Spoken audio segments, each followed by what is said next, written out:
গতকালের অশান্তির পর আজও থমথমে সুতি শামশেরগঞ্জ, সে খবরে নজর রাখতে হবে। দুটি এলাকাতেই 163 ধারা জারি রয়েছে। আমার সঙ্গে অমিত রয়েছে ফোনে, বলতে পারবেন অমিত কি অবস্থা এখন? দেখো, আজকে সকাল থেকে সুতি, শামশেরগঞ্জ এই এলাকাগুলো থমথমে পরিস্থিতি রয়েছে।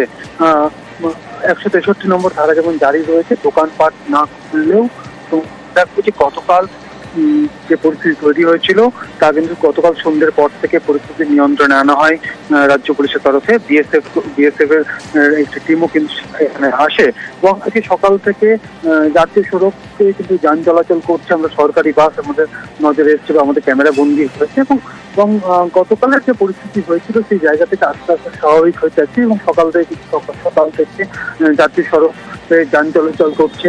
অন্যদিকে যে রেল অবরোধ হয়েছিল কার্যত কালকে দুপুরের পর থেকে আজিমগঞ্জ সেকশনে যে ট্রেন চলাচল বন্ধ হয়ে পড়েছিল, কালকে রাত্রি 10টার পর থেকে কিন্তু ট্রেন চলাচল আবার শুরু হয়েছে এবং উত্তরবঙ্গগামী যে সমস্ত ট্রেন আজিমগঞ্জ হয়ে যায়, অর্থাৎ হাওড়া বা কলকাতা স্টেশন থেকে যে সমস্ত ট্রেন উত্তরবঙ্গের জন্য ছাড়ে এবং যেগুলো আজিমগঞ্জ হয়ে উত্তরবঙ্গ যায়, সেই সমস্ত ট্রেনের আপ অ্যান্ড ডাউন দুই তরফে কিন্তু যাতায়াত করেছে রাত্রি 10টার পর থেকে এবং আজকে সকাল থেকে প্রচুর পরিমাণে ডিপ্লয়মেন্ট রয়েছে। এমনকি পরিস্থিতি স্বাভাবিক রাখতে রাজ্য পুলিশের উচ্চপদস্থ আধিকারিক এডিসি পদমর্যাদার অফিসাররা এই মুহূর্তে রয়েছেন সুতি এবং শামশেরগঞ্জ এলাকায়।